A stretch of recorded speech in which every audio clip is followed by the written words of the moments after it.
Christmas is that special time of year when people are suspiciously nice to one another and everyone has a holly jolly spirit possess them. But sometimes when you think about it, the whole idea is just a little bit creepy.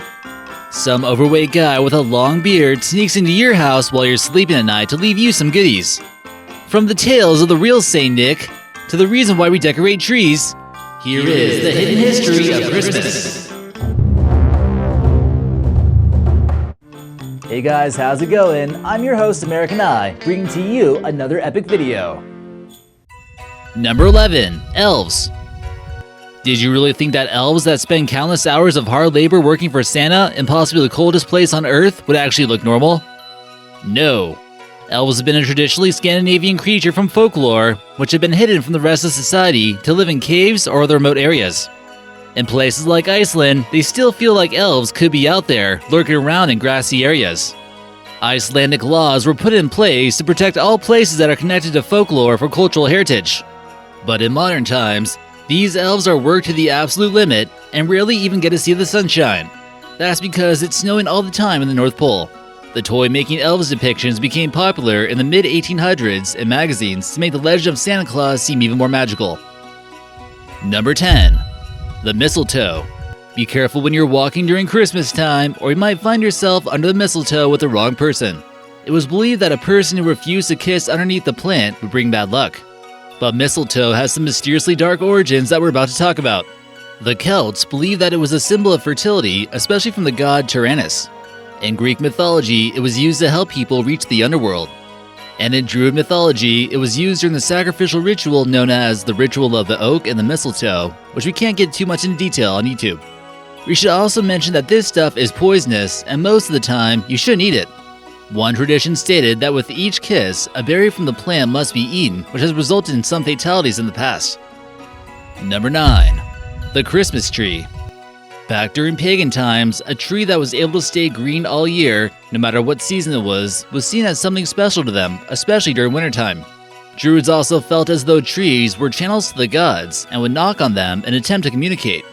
Christmas time seems to come soon after the shortest day of the year, or the winter solstice, and celebrating that it was over was seen as a way to pay homage to the sun god for making a recovery. The evergreen plants would act as a reminder that their sun god would soon return and be strong in the near future. The Vikings even believed that evergreen trees were the special plant that was created by their sun god. Lighting a Christmas tree wasn't too popular until the famous Protestant Martin Luther first lighted candles to a tree. When Germans would arrive to America, lighting a Christmas tree was seen as a pagan act, and it was even against the law to celebrate the holiday in Puritan Massachusetts. Trees were also decorated with apples, which were meant to represent the tree of knowledge, which was a tree that contained the forbidden fruit. Number 8. Rudolph the Red-Nosed Reindeer meat. Now it's true that he had a very shiny nose, but the meat on him seems awfully juicy. There are quite a few countries out there who still eat reindeer. Tribes in Scandinavia actually survive on this animal and use their fur as clothing. Some of this meat is a delicacy and hard to come by, but popular during Christmas time. The reindeer is the biggest ally in the battle for survival for the Sami people. Reindeer herding accounts as their main source of food, furs to keep them warm, and antlers that can be used as tools. To make their coffee a little bit more refreshing with extra protein, they've been known to mix reindeer tongue inside this beverage.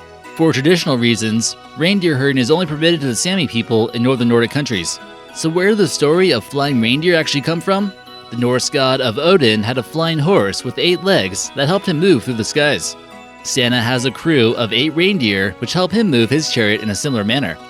Many depictions of Odin would also seem to kind of resemble depictions of Santa as we know him today, with a long white beard. Number 7. The Child Eater Fountain. This horrific-looking statue is located in Bern, Switzerland, and depicts a festively dressed ogre feasting on babies who've been conveniently bagged up as leftovers. The true mystery about this statue is that no one really knows what the heck it's supposed to depict, and what exactly inspired them to create this monster statue. It dates back to the 16th century, and it's been creeping out kids ever since. They hope they won't become the next victim of this thing. Some claim that this is what happens to kids when they don't behave well during Christmas time. Number 6. Christmas tree fires. Hopefully your Christmas party doesn't get too lit.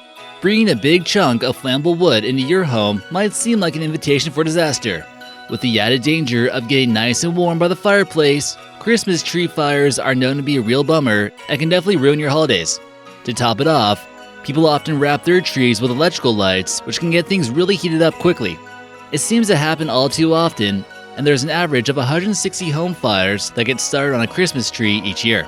On average, 1 of 52 reported home fires resulted in fatality, with 44% of those being caused by electrical lighting.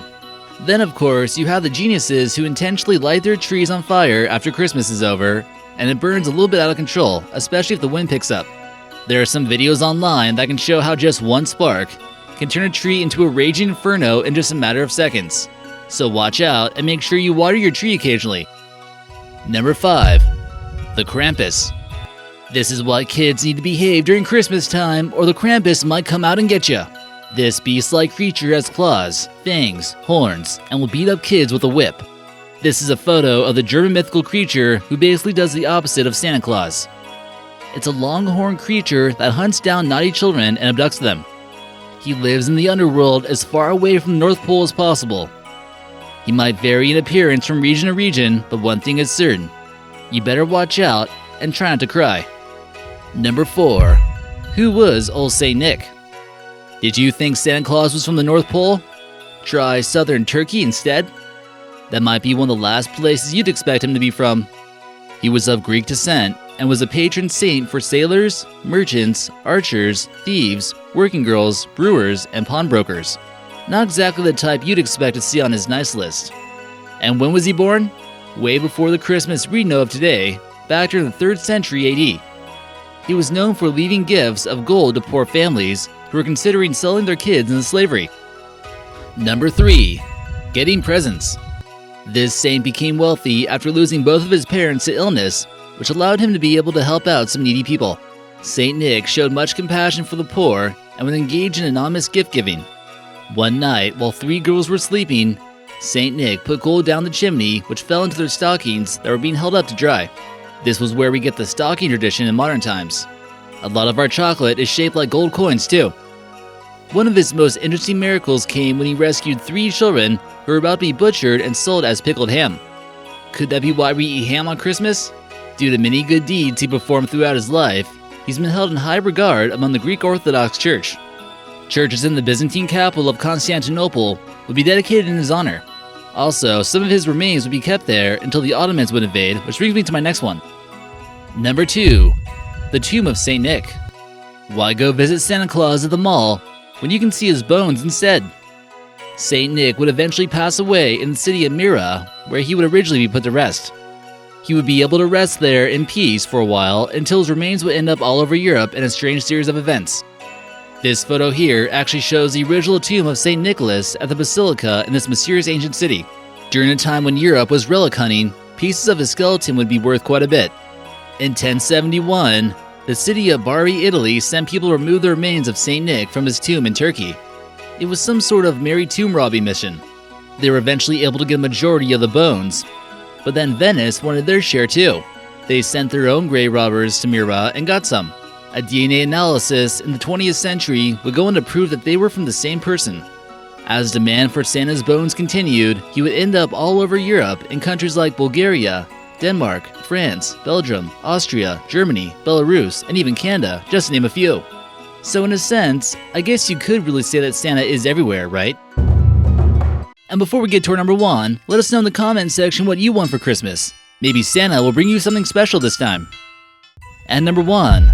Santa and Coca-Cola. Due to the true origins of Saint Nick, it's more likely that he would have more of a Mediterranean look to him. He was probably a little bit more tan, and definitely not wearing a red suit.